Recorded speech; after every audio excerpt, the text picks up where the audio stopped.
This video is brought to you by Miniature Market. Thousands of board games, miniatures, and paints, discount prices at miniaturemarket.com.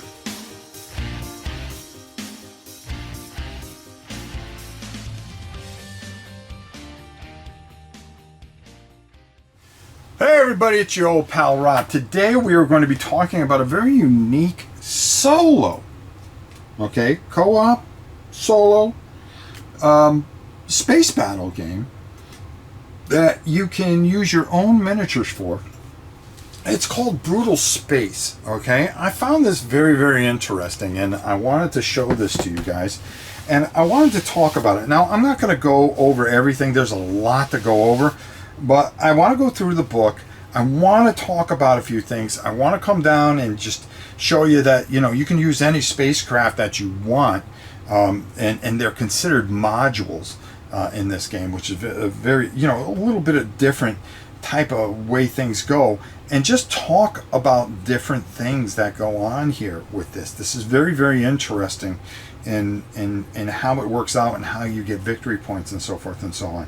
So we're going to go down to the table, take a look at the book, talk it up a bit, see if it's for you guys, and then we'll come back and I'll give you my final thoughts on this, we're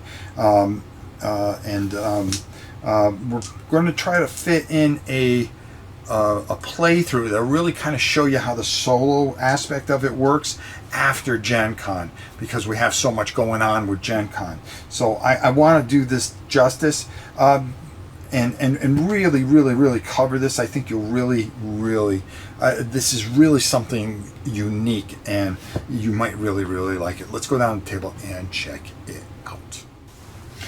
So you can take anything. Like I have these Stars of Akaros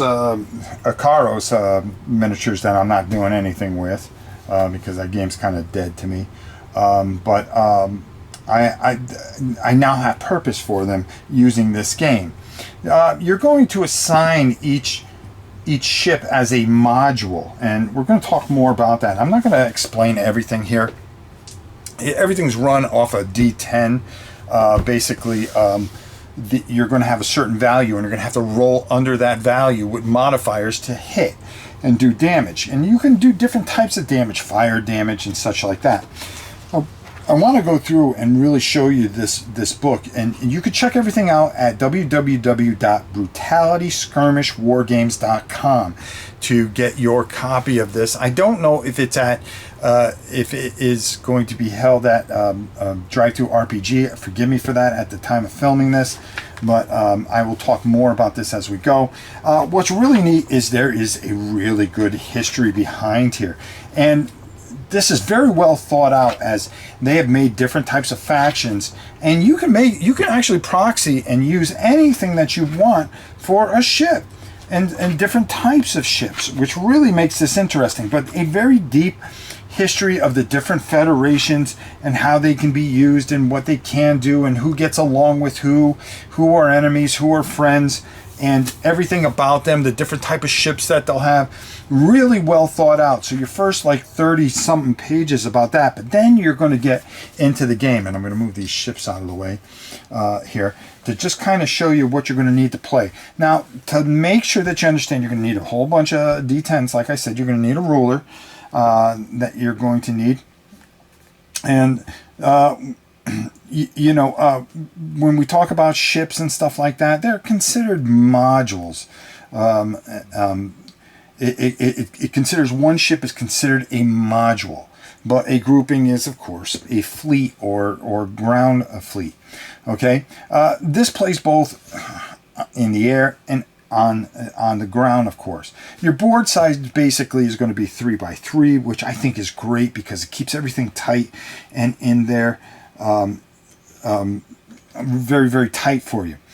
You're going to use different type of objects. You're going to have asteroids and stuff like that you're going to want to have, and different types of planets in there and gravity and stuff like that that are going to cause different things. You're going to be able to slingshot around planets, which is going to help you in your movement and stuff like that.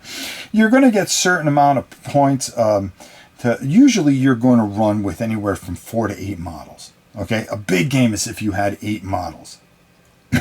And the game is broken down into a series of phases that we'll talk about. You're going to be scoring points on different objectives. Engagement range is going to be a thing. You're going to have scavenging points and victory conditions, kill points for killing things, and so forth and so on. Module characteristics. This is some of the things that we're going to be talking about, is the AI and how they decide on what they're going to do there. Now, for instance here, and I'm going to move this out of the way for a second here and just kind of talk about this, because again, I just want you to get a feel for this, okay? If this was the AI and this is the human player here, okay, this person and this particular unit had fires at range and not an assault type of module.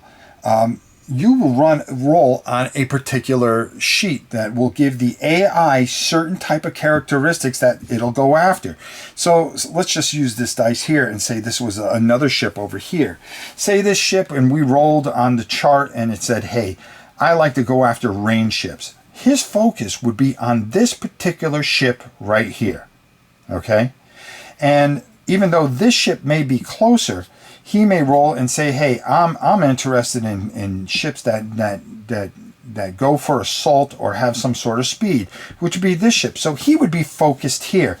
So the AI would have a certain type of focus where their first objective would be to go after these ships because that is their life purpose, to do those particular things. That is their mission, and that is what their crew is assigned to do, is to take out those certain things. A really neat mechanism, and it really, you would think, well, that really doesn't work out real well. It really does work out fantastically. You're going to have a couple of phases. You're going to have a movement phase where you are going to take your moves and take aim, okay, and you're going to use your movement phase actions to do that. You're going to move. You're going to be able to turn to a certain degree with your ship activations, and then you're going to go into a combat phase. And your combat action phases are going to do all kinds of different things. But let's continue with the movement phase. In the movement phase, you are going to be able to turn your ships, move your ships, cause collisions, slingshot, like I said, around planets, which is really, really kind of cool, because when you really think about planetary gravity and how that will work into things, it really does. You'll be able to take aim at and target certain modules that you'll want to. You're going to come into your combat phase, and you're going to use whatever powers you have. Speed, run. You're going to be able to repair weapons, repair your engines during this phase. Interact with objects, venting plasma, fire suppression. Believe me, you can get hit with weapons that will cause a number of fires, and then you're going to have to roll to see if there's a certain amount of damage that happens to that. It could get very ugly and take your thing out. You can shoot all your range weapons. You can charge and assault. Okay, and it explains what each one of those are going to do. Like I said, each ship has a unique characteristic. Okay, you can assault, you can range combat, depending on what your stats are. You get saving rolls. There's a damage chart that if you get hit. For instance, you have to roll on a D10 under a certain number. Once the modifiers have been applied and so forth and so on, you'll roll and see if you can get under that number, okay? And depending on how many weapons you would roll, so many of those, depending on how many weapons you have, you may roll 4 dice and have to try to get underneath to see each one if it would hit and do damage. And then from there, you would apply damage from a chart. Again, asteroid fields. There's going to be a lot of rules as far as terrain is concerned. Suns, black holes, nebulas. Okay, they play into it. Asteroid fields, which is something I always enjoy playing with, is a ton of asteroids. Then you're going to have these missions, supply runs, basic scenarios that are going to teach you a bit of the game and some of the mechanics as you go, because of the way the victory conditions go with this. You'll have certain ships that the ground behemoth is going to have certain stats, and maybe you want to go against the behemoth. Good luck with that, folks. and a ton of just different stories that play in and really give you some really good individual things, as well as you can just do with your own stuff, okay, and how you want to do that, okay. Ground region effects, okay, how the ground phase of the game. You can play it. It gives you rules for campaigns. Again, insanity, your crews. Now you're going to be able to level up these ships and do different things with your ships and your crews and stuff like that. And there's a certain amount of insanity. If you're getting fired on all the time, you're going to lose your mind. You're either going to be cowardice, you're going to rage, or you're going to be unnerved and things like that. And they're going to play into some of the bonuses and minuses that you're going to have to deal with. Your ship is going to gain experience, okay, for victory points, for surviving a mission, for being on the winning team, okay. You may get extra experience if for your flagship and stuff like that.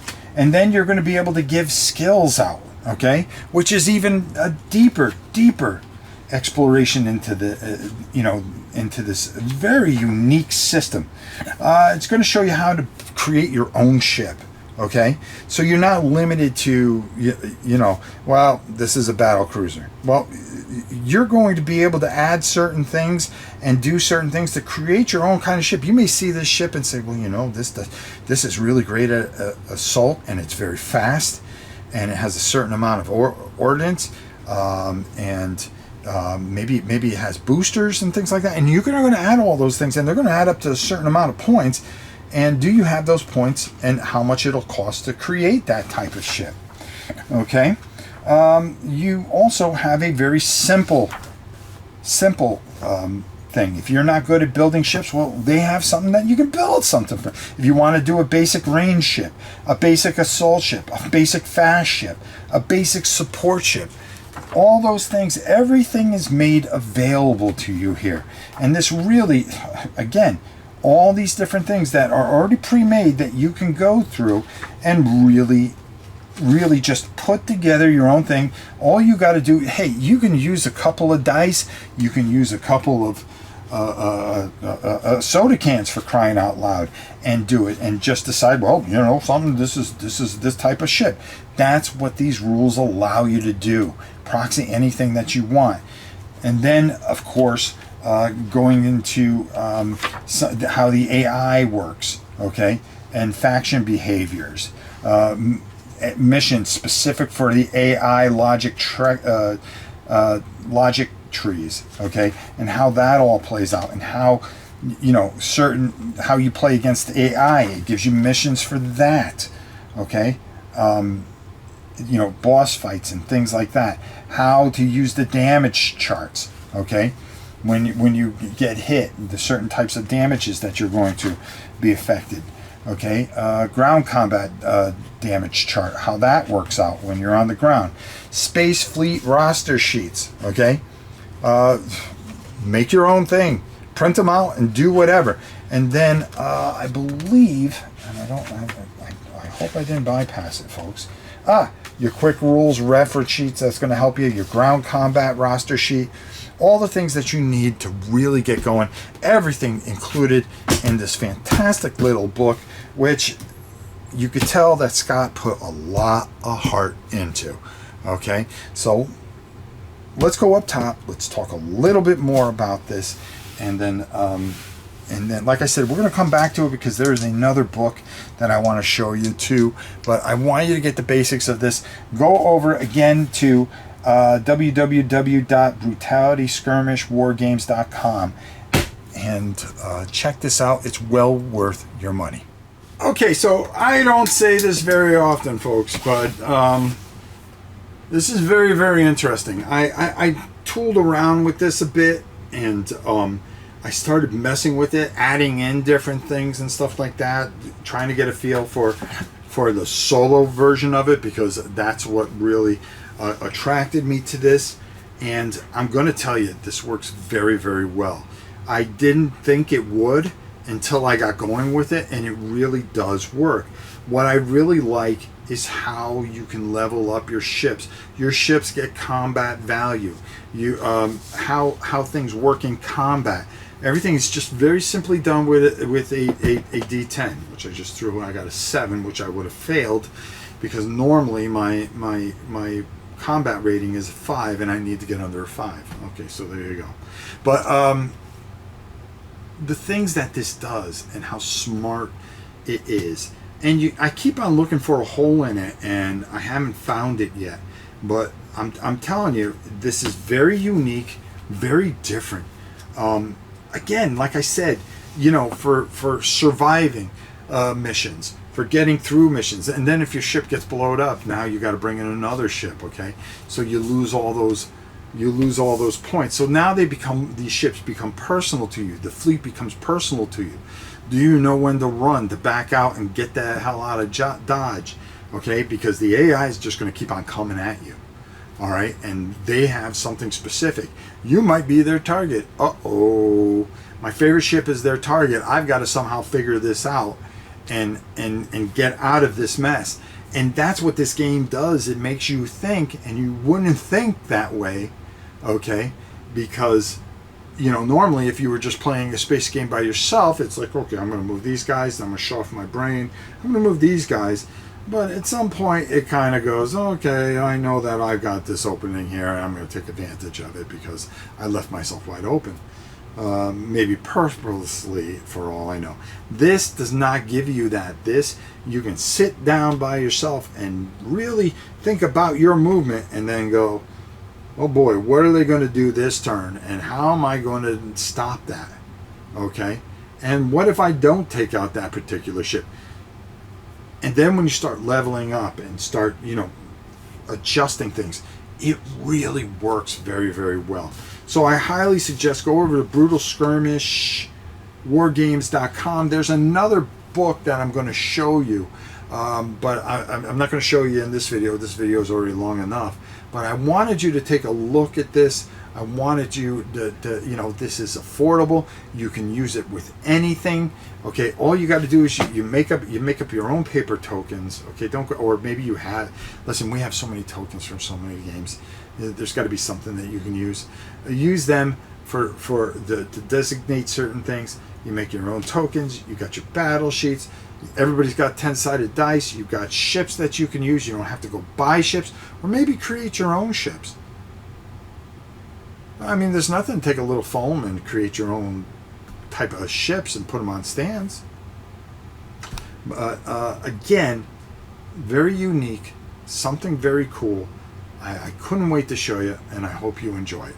Until next time, it's your old pal Rob for Brutal Space. Okay, the co-op and solo rulebook. Go pick it up over at, I want to make sure I say it right again, BrutalitySkirmishWargames.com. And tell them Rob sent you. Until next time, it's your old pal Rob. We'll see you soon, everybody.